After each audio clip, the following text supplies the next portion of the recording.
Two complete strangers leading totally different lives.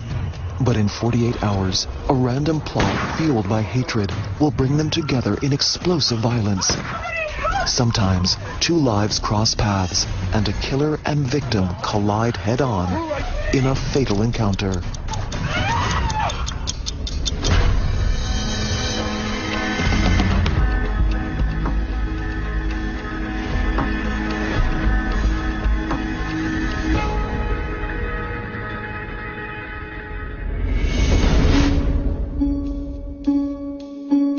In the summer of 2006, 58-year-old Pam Wechter's life in Seattle, Washington couldn't be happier. She's devoted to her work and has a close and loving family. I think the first thing you would notice about her would be her incredibly bright blue turquoise eyes. They shined and had the most welcoming face. Pam and her daughter Nikki live just 10 minutes away from each other. She talked about Nikki every day. She was very proud of her. They loved each other very much. It was almost like more like they were big sister and little sister. They were that close.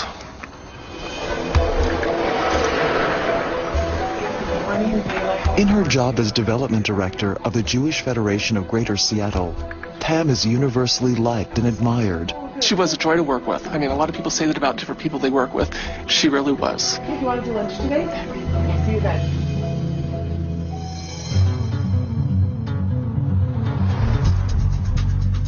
200 miles east in the Tri-Cities area of Washington, 30-year-old Naveed Haq is just getting his day started. I think Naveed was generally considered to be an articulate, intelligent guy, a guy with a lot of potential. But since college, Naveed's life has veered off course. He can't hold down a steady job or even maintain ties with friends and family. He wasn't able to achieve his family's expectations, and I suspect that he was unable to achieve his own expectations. Naveed spent the long summer days just drifting through life. He would drive around for long periods of time, I think relatively aimlessly. He just spent a lot of time just, wasting time, or a lot of time killing time. The chance of Pam Wechter and Naveed Haq crossing paths in life is 1 in a million. But over the next 2 days, a series of uncanny events will bring them together in a tragic collision course.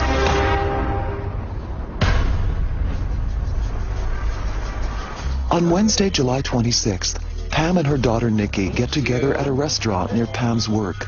I'd meet her down at the Federation on my day off and pick her up, and we'd go somewhere downtown for lunch. Definitely long overdue. I know. They're in the midst of planning their annual trip to New York City, and both mother and daughter are thrilled at the fun and adventure ahead. We just loved New York. And then one of her friends who she worked with had an apartment in New York. He was going out of town and offered us his apartment, and we were so excited. Go for it and just... Across the state in the Tri-Cities, Naveed Haq has finally found focus. He's spent much of the past 3 days writing 2 personal essays on the political situation in the Middle East. Both of those documents talk in kind of a matter-of-fact, analytical way of the situation and the plight of the Muslims in the world today. Reading those, you would believe that you were reading an essay that had been assigned and handed in for a college course.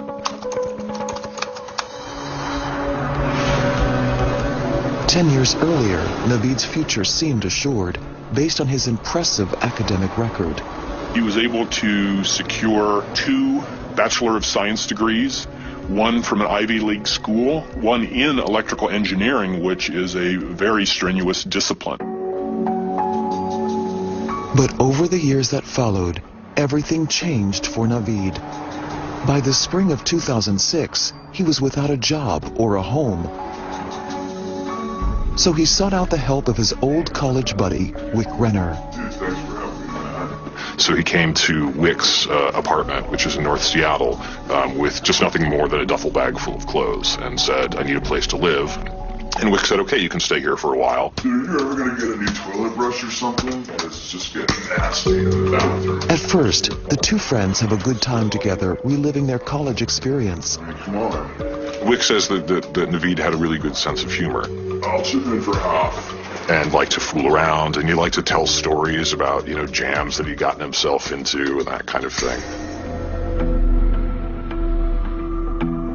But over the days and weeks that follow, Wick starts to see just how directionless Naveed's life has become. Come on. This is ridiculous.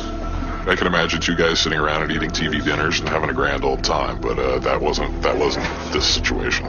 Dude, I'm sorry.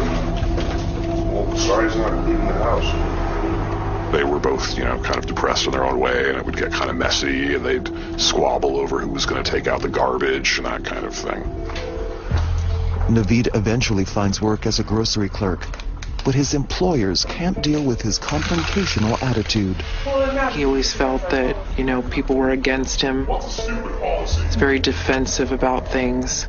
If somebody said something and he didn't hear it, he thought people were talking about him. Yeah, I'm calling for Mr. Trinkus. Then, a friend sets Naveed up with a job as a telemarketer, but it doesn't last long.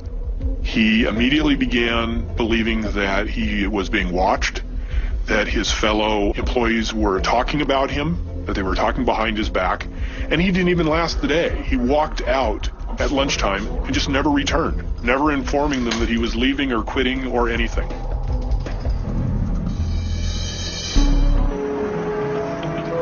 Pam Wechter's work life couldn't be more different. At the Jewish Federation, she leads their fundraising efforts. Okay, I'm looking forward to seeing you. It was really satisfying to her. She was a huge believer in what she was doing. Her huge passion in life is that she was passionate about what she did because she was, not just paid to be there. She really wanted to be there. Raised Lutheran in Minneapolis, Minnesota, Pam converted to Judaism after her marriage 30 years earlier. She knew everything about Judaism, and I felt like her life was Jewish. She just felt a huge part of the community. It was all about being part of this group that she felt like she really belonged to. Several allies are Naveed Haq didn't know Pam Wechter. on that part He had of the never story heard of the now. Jewish Federation. But as the days pass, he seems to become more and more preoccupied with the politics of the Middle East. Naveed, over the course of that summer, seemed to grow sort of increasingly hostile in some of his comments towards Israel, towards Jewish people in general. Israel then responded by hitting targets. On Wednesday night, he watches the evening news with his parents who live nearby. Haq did comment to his father about the tragic nature of innocent Muslim civilians in Lebanon paying the price of the war between Hezbollah and the Israeli government. And the truth is, Naveed Haq is filled with rage. And in less than 48 hours, he's going to take action.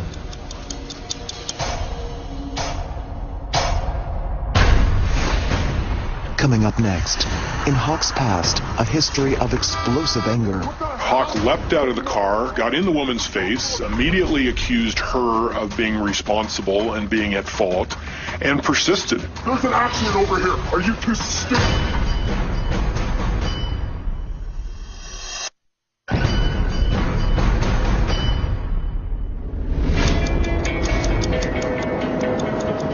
On Thursday morning, Pam Wechter and her daughter Nikki start the day the way they always do, with a morning phone call over coffee.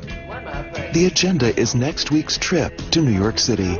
We spoke probably about 7:30, talking about the trip, just finalizing the last little tidbits for the trip. We were both really excited to go. Sounds like a great time.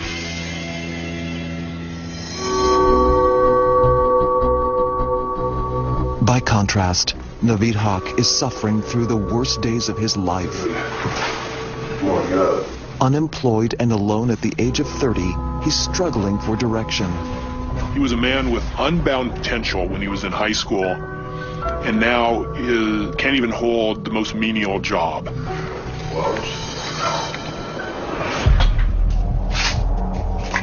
What Naveed's employers don't know is that he is more than just a difficult personality. So how are you feeling? For the past 10 years, he's been battling a mental illness originally diagnosed at college. Do you feel angry at all? No, I'm feeling Hawk really good. first saw a psychiatrist and a therapist associated with a psychiatrist back when he was going to the University of Pennsylvania. Over time, he was diagnosed with 2 types of bipolar disorder, both with similar symptoms. What they involve is a cycling between times of depression and times of mania, with certain psychosis associated with it. In Mr. Hawk's case, the psychosis was extreme paranoia. There you go. Thanks, Doc. This is Naveed with... His mental illness explains at least part of Naveed's troubles at work. His paranoia would prevent him from working for a long time without having some dust-up or disruption or argument with his employers or co-workers.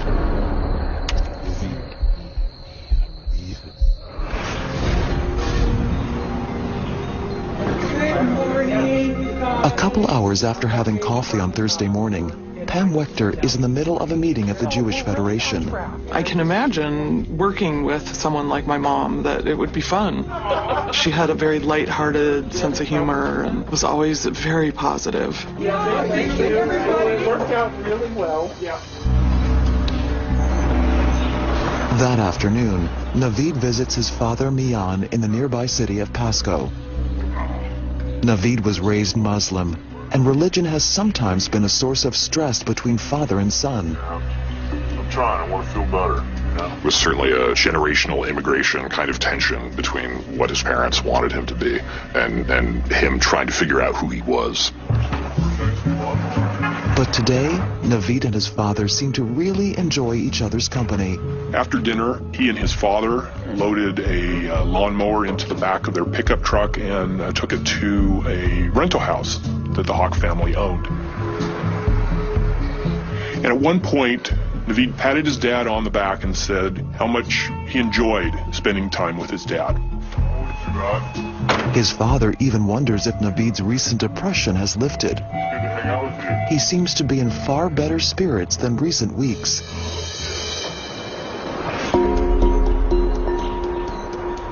Earlier that summer at Wick Renners, much of Naveed's unhappiness appears to revolve around troubles with women and dating.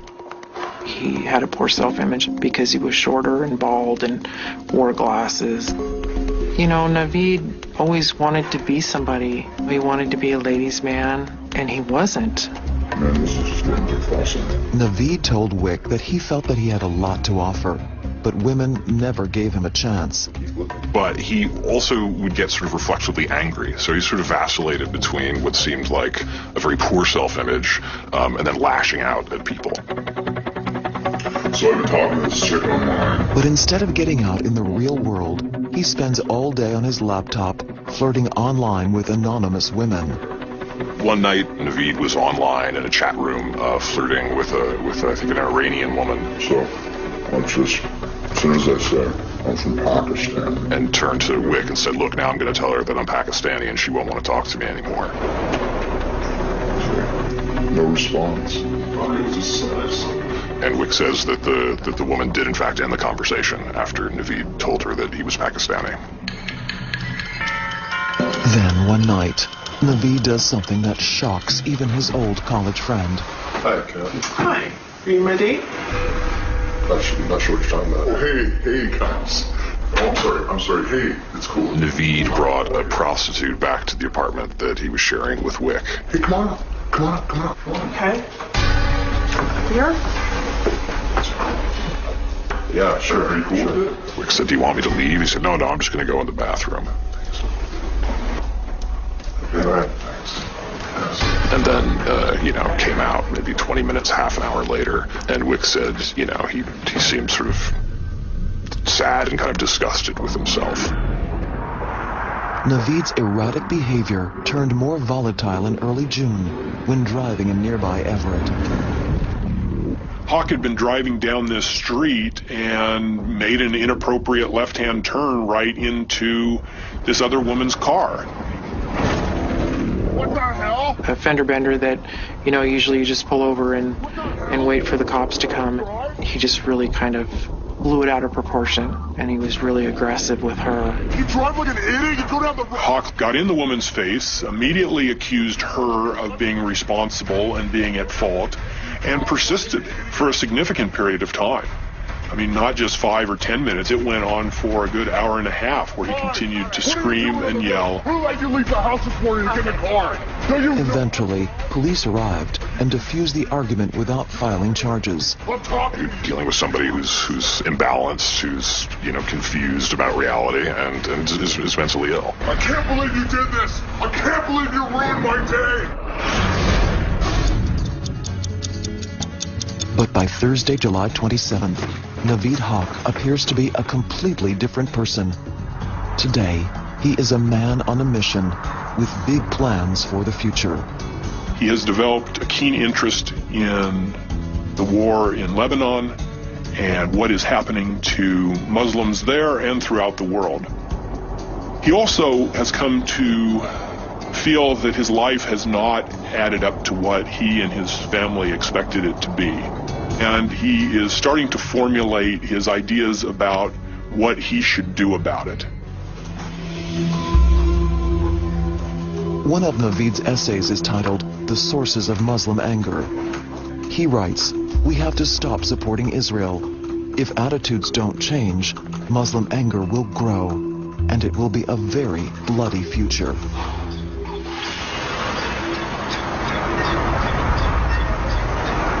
By late afternoon, Pam Wechter has left the Jewish Federation for the day and is on her way to meet her daughter Nikki.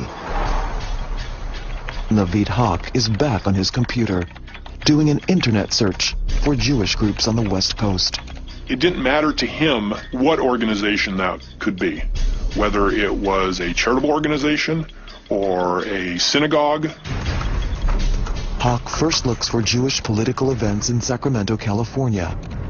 A few more clicks lead him to Jewish groups in Seattle. And then eventually, he stumbles onto Pam's workplace, the Jewish Federation. Within seconds, he has driving directions from MapQuest. Naveed Hawk never knew Pam Wechter. Their paths have never crossed. And it was for but the randomness of an internet search that they eventually would be brought together.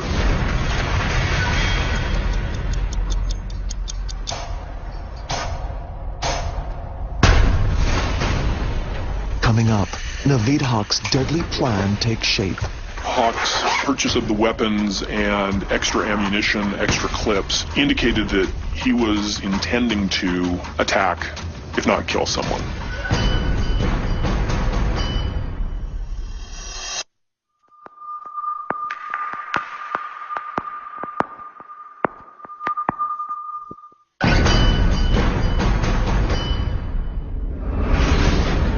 It's a beautiful summer evening on Thursday, July 27th, 2006. Pam Wechter and her daughter Nikki meet up after work to take advantage of the lovely weather. I got off work early that day, and we actually got to go to the dog park together. The dogs played and played, and they had so much fun.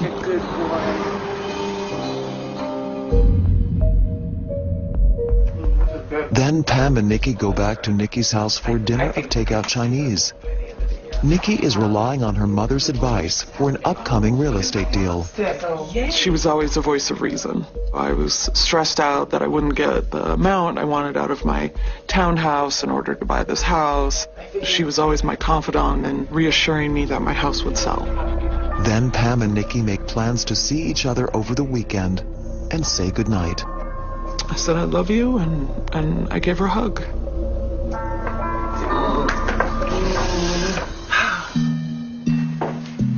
Meanwhile, 4 hours to the east, Naveed Hawk is also having dinner with his parents. And he tells them he has news. He's driving to Seattle tomorrow to visit friends. Yeah? You want to see some friends, have a good time. Hawk's parents tried to talk him out of going to Seattle just because, they had over the years become aware of his condition and the temperamental nature that accompanied it. God, and I just don't think it's a good idea that you leave. You seem to get in trouble every time you're gone. What his parents could never imagine is that a few days earlier, Naveed Hawk visited 2 gun shops about 15 minutes from his home. Kel-Tec 32. He purchased 2 Ruger semi-automatic pistols along with ammunition. Feel substantial. Doesn't hold a lot of rounds, but they're big ones. Yeah. Hawk is clearly building up a small arsenal. So it's a bold action. Hawk's purchase of the weapons and extra ammunition, extra clips, indicated that he was intending to attack, if not kill someone. He buys hollow point bullets expressly designed to have a devastating effect on soft tissue. How long's the waiting period again? Just until a background check clears. Okay. In order to purchase the pistols, Hawk is required to fill out a firearms transaction record. Part of the paperwork is a long questionnaire, the last question of which says, "Do you suffer from any mental illness or defect?" To that question, he put no. I'm not a kid anymore. That night over dinner, Naveed's parents know nothing of his plans, but his history of erratic behavior tells them a trip to Seattle isn't a good idea. Hawk's parents were clearly worried that, something could happen. We'll come back Monday, so it's not that big a deal. But Naveed insists that everything is going to be all right. Clearly, they did not know why he was going there, and had they known, would have done everything in their power to stop him. That evening, 2 strangers, separated by half the state of Washington, prepare for a night's rest, totally unaware that in just 18 hours, they will meet in a living nightmare.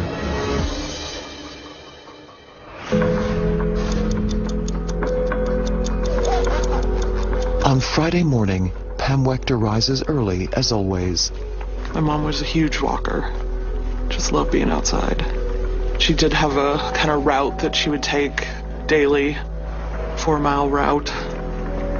Today is Pam's last day at work before her trip to New York with her daughter Nikki. Of course, she has no idea what is happening 200 miles to the east, where Naveed Hawk is packing for today's journey to the West Coast. But he didn't pack up the same way that you and I would.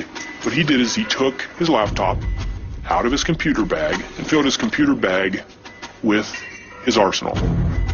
He packs 2 semi-automatic handguns, 2 boxes of ammunition, and a large marine knife, and sets off on the 4-hour drive to Seattle. Soon, Naveed's father calls, Hey, Dad. My son. concerned that Naveed ought to leave his laptop at home for safekeeping. Naveed told him he was still going to go, and that the laptop was safe and his father didn't have to worry about it. I will. Tell him on my locker, okay? Okay, take care. Bye, Dad. Naveed's father didn't note anything out of the ordinary, and thought that his son, for all other purposes, was doing well.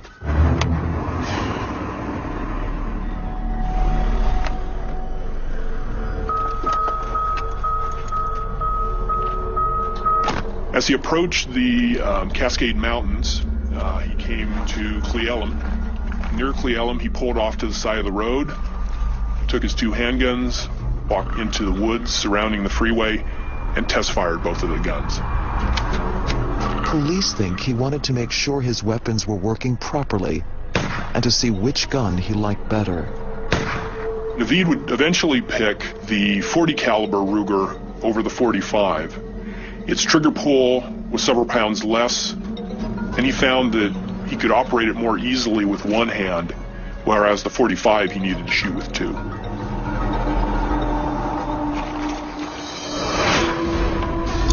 Back at the Jewish Federation, Pam Wechter emails her daughter Nikki. They make a plan to meet Nikki's realtor over the weekend.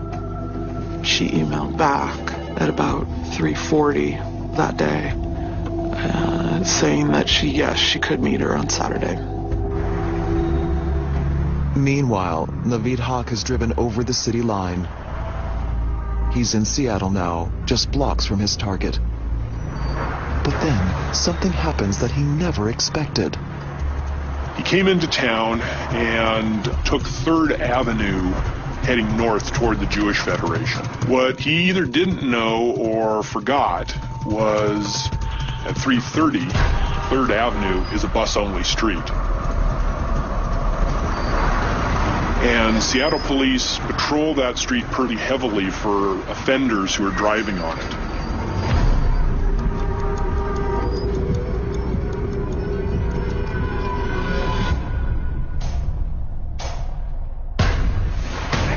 Up next, Naveed Hawk puts his plan into action. He had the gun in his hand. He was pointing that at us.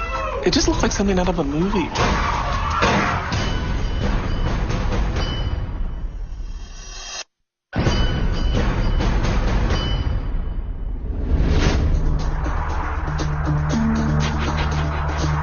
Seven blocks from the Jewish Federation of Greater Seattle, Naveed Hawk commits a routine traffic infraction.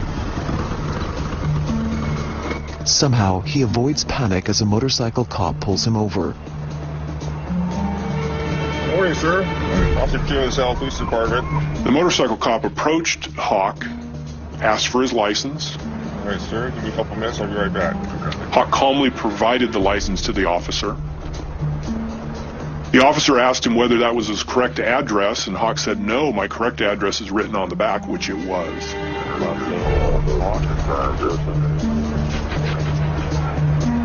Okay, Mr. Hawk, everything looks in order here. The officer doesn't notice anything out of the ordinary. He issues a ticket and sends him on his way. You have a good day. Thank you. Hawk knew what he needed to do, and he knew how he needed to act. As fate would have it, things are falling into place for Naveed Hawk. To think things could have changed, if just one thing would have been out of place, butt of a handgun showing or something. Hawk would have been stopped right there on 3rd Avenue and not gone any further. But that thing didn't happen. After parking his car, Naveed walks 2 blocks to the offices of the Jewish Federation, carrying enough ammo in his computer bag to kill dozens. He enters the vestibule of the building and immediately notices that the inner door is protected by a security camera and intercom system. If you didn't have an appointment or didn't have, some reason to be in the building, then you weren't allowed in the building. Rather than leaving and finding this to be an impediment to get in, Hawk lingered. There was a kiosk set up that had a number of brochures and pamphlets, and he started looking through those, and he waited. He waited for someone to come to the front door and provide him with a means to get inside. That someone becomes 14-year-old Kelsey Burkham, on her way to the Jewish Federation to meet her aunt, Cheryl Stumbo. And as she was about ready to push the buzzer to alert Layla Bush, the receptionist upstairs, that she was there and should be let in, she felt something in her back. It was one of Hawk's guns. Hawk put a gun to Kelsey's back and said, "Get me in." I need to get inside. Just be careful. As Kelsey reaches for the intercom button, Naveed warns her to not say or do anything rash. In the back of her mind, she was thinking, what should I do? I don't want to let this guy in, but he's holding a gun to my back. Naveed steps out of view of the security camera, so receptionist Layla Bush can only see Kelsey. And she buzzes them both in. She moving. Hawk held the gun to her back all the way up the stairs and said, "I don't want to hurt anyone. This isn't about hurting anybody. I just want to make a point," was what he was telling her. Hi, Kelsey. Once at the top, Naveed's focus is now on Layla Bush, and Kelsey realizes this, and she turns off and goes into the women's restroom and locks herself into a bathroom stall. 911, what's your emergency? From the stall, Kelsey Burkham immediately calls 911. There's a man here with a gun. What, you people are doing this wrong. Back at the front desk, Naveed turns his attention to Layla Bush. He got a gun and pointed it in my face and started ranting about how he was angry at Israel and angry about Iraq and didn't like the wars. And I just kind of put my hands up, and in my mind I was thinking, oh geez, is this some weird kind of like drill or practice run? There's no way someone could actually be pointing a gun in my face right now. You need to get your manager so I can talk to him about it. Naveed demands to speak to Layla's manager, so she backs into the office hallway. But after just a few seconds, Naveed tires of waiting. Hawk looked down at Ruger he had in his hand, made sure that it was working properly, and followed Layla through an open door that led back to the offices. What's going on? There's a guy in the front. He discovers Layla quietly warning co-workers Cheryl Stumbo and Carol Goldman. He had the gun in his hand. He was pointing it at us. It just looked like something out of a movie or something. But before Carol could even spin in her chair and get to her phone, Hawk fired at her. Next thing I know, he shoots me in the knee. Immediately, I go into survival mode, and I jump out of my chair, trying to think where's the best place I can go to get out of harm's way. Carol dives under her desk for cover. So Naveed then focuses his attention back on Cheryl Stumbo and Layla Bush. He shoots both women in the midsection, seriously wounding them. I fell to the floor of my office and covered my head with my arms, and my ears were ringing. I couldn't hear a thing. He had shot me in my side, and the bullet had fractured one of my vertebrae, and so my legs just gave out from under me, and I couldn't move them at all. She was obviously in pain. She was moaning and crying. My biggest concern was he's going to hear her and come back and shoot us again. So I was trying to reassure her, it's going to be okay, but you have to be quiet. Shh, be quiet. He'll come back. Play dead. Hawk keeps moving through the office. I'm tired of you two. He enters the next room, sees Pam Wechter, and fires directly at her chest.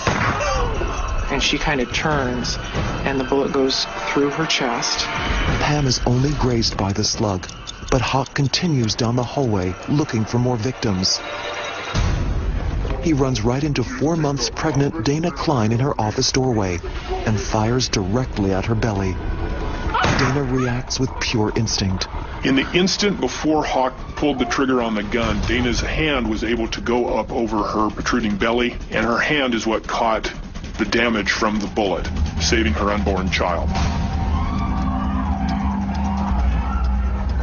It's clear that he wanted to put people down and then come back to finish off the business. It's just that things that he didn't expect kept happening.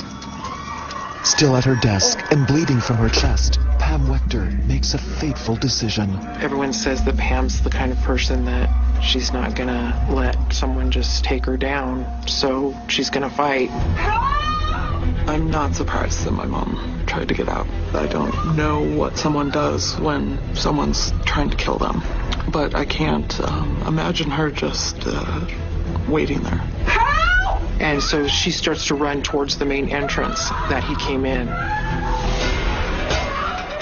And he starts to chase her down the hallway. I saw Pam run down the hallway, screaming.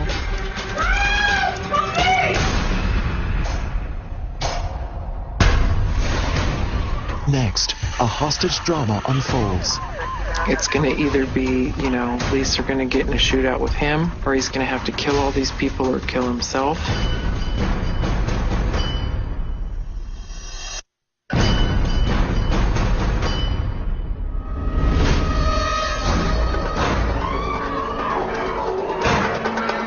Naveed Hawk is 2 minutes into his brutal surprise attack on the Jewish Federation of Greater Seattle. 5 women have been shot, but miraculously, they're all still alive. Although she's shot in the chest, Pam Wechter decides to make a bold move. From the way everybody spoke of Pam, I'm sure she was thinking of everybody else. She was thinking of getting out and getting help. Naveed Hawk sees Pam trying to escape and gives chase down the hall to the staircase. So she ran out herself and through the lobby, and he heard her and chased her. He leans over the banister and fires another shot at her and shoots her in the head, murdering her in the staircase.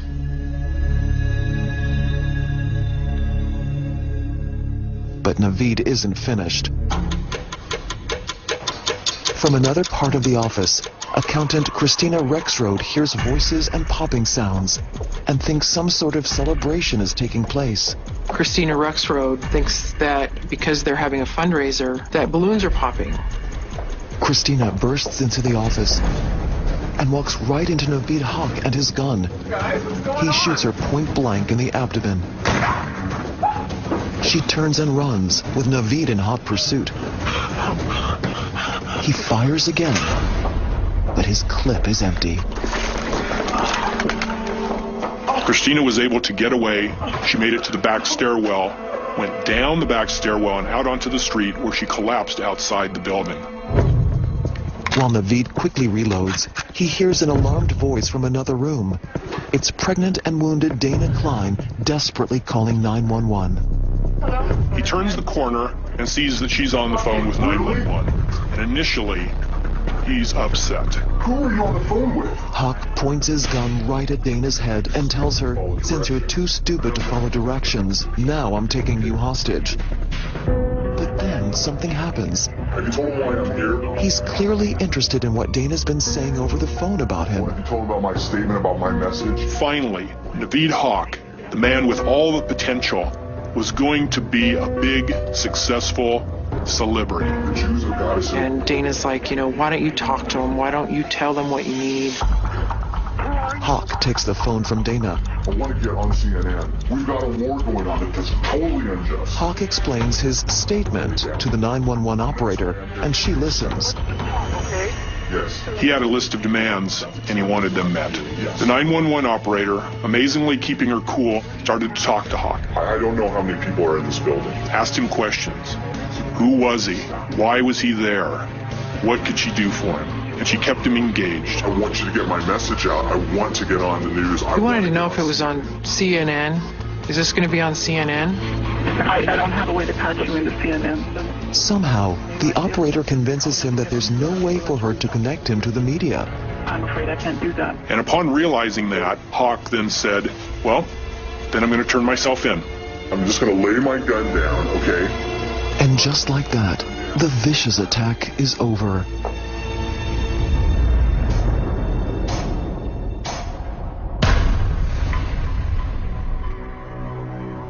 He's a smart man. He knew it was over at that point. There's no way out. Police are called. It's going to either be, police are going to get in a shootout with him, or he's going to have to kill all these people or kill himself. He told the operator what he was wearing and that he was going to come out with his hands up. And he did. Naveed walks down the stairs, past Pam Wechter's dead body, and outside, where police order him to the pavement. He offers no resistance and is taken into custody.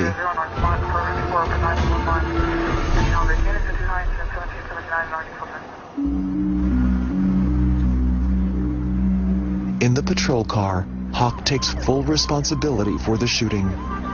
En route, he identified himself, indicated where he was from, that he had come over here to do precisely what he had done, and he reiterated that this was done because he had a message.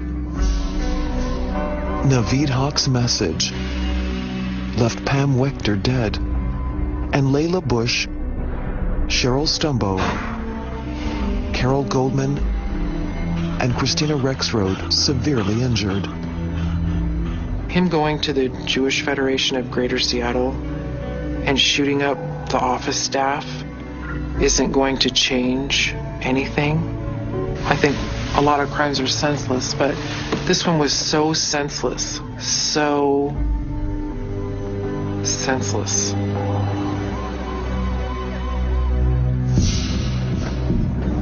In phone calls to his mother from jail, Naveed appears to feel no remorse for his murderous rampage. In fact, quite the contrary. I know you are not well, okay? Whatever, Mom. I did it purposely. No. I know, Naveed. You just need to become yourself. No, Mom. I did it by purpose. Stop. No. You'll be proud of me. No. Now I'm going to heaven. Well, there is no need to even talk like that. He would frequently ask his parents whether he was on the television and said, I'm a celebrity now. I think he liked the idea that he suddenly was going to be the focus of media attention. He was suddenly going to be the big man that he never had been before. Police arrested a Pakistani American with a criminal history. Naveed Haq is found guilty of 9 felonies, including aggravated first-degree murder, 5 counts of attempted murder, kidnapping, burglary, and malicious harassment, a hate crime offense. He intended his killings, he premeditated his killings, and he wasn't in any way insane at the time he did this. He knew what he was doing. He knew exactly what he was doing, and he intended to do it. He is sentenced to life in prison without parole, plus 120 years.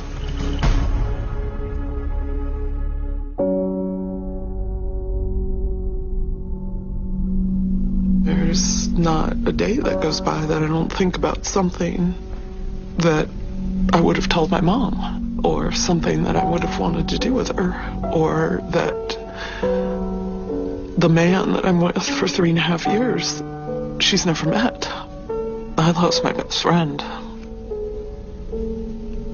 I ache to talk to her. I just want to talk to her. I would trade that for being able to see her or hugging her. I just want to know she's okay and that she's at peace. The best Nikki can do instead is focus on her mother's legacy, all the people who loved and admired her. I had engraved on her tombstone, mother, friend, inspiration of kindness and dedication. That's what I think of her legacy, of being good and kind to people, and her dedication to what she loved. She died for it.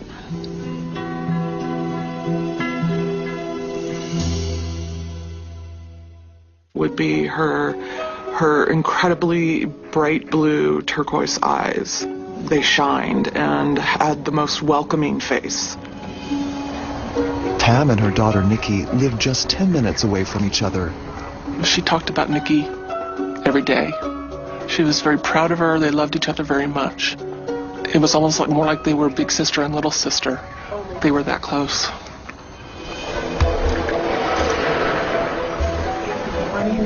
In her job as development director of the Jewish Federation of Greater Seattle, Pam is universally liked and admired. She was a joy to work with. I mean, a lot of people say that about different people they work with. She really was. Hey, you want to do lunch today? Okay, see you then.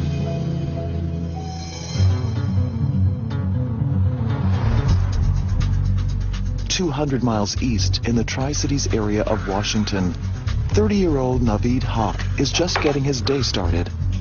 I think Naveed was generally considered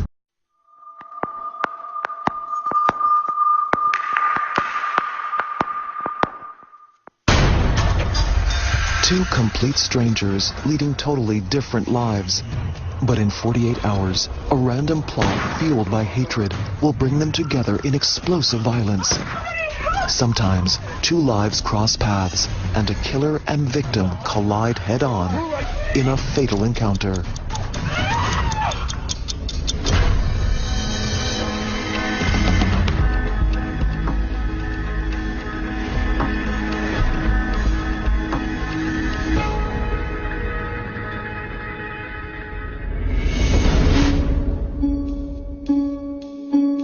In the summer of 2006, 58-year-old Pam Wechter's life in Seattle, Washington couldn't be happier.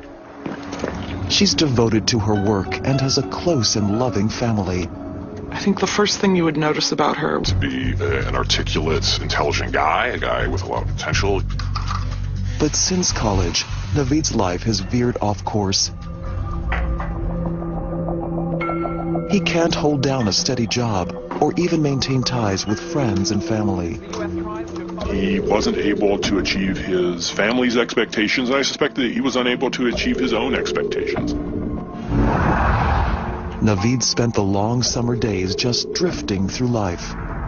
He would drive around for long periods of time, I think relatively aimlessly. He just spent a lot of time just, wasting time, or a lot of time killing time. The chance of Pam Wechter and Naveed Haque crossing paths in life is 1 in a million. But over the next 2 days, a series of uncanny events will bring them together in a tragic collision course.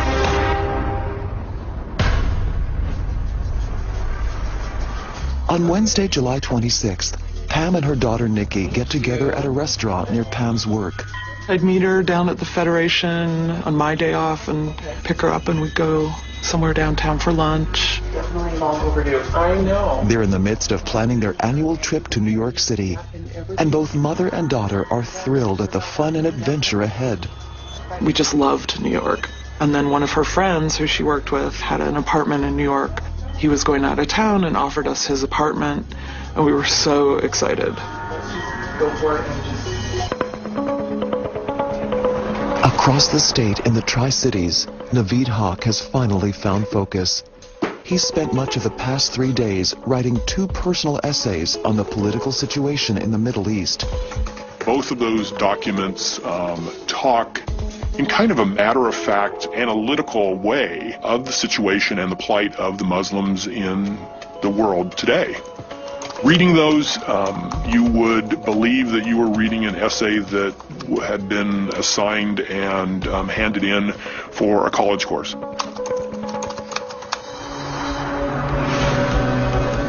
Ten years earlier, Naveed's future seemed assured, based on his impressive academic record. He was able to secure 2 Bachelor of Science degrees, one from an Ivy League school, one in electrical engineering, which is a very strenuous discipline. But over the years that followed, everything changed for Naveed. By the spring of 2006, he was without a job or a home. So he sought out the help of his old college buddy, Wick Renner. So he came to Wick's apartment, which is in North Seattle, with just nothing more than a duffel bag full of clothes, and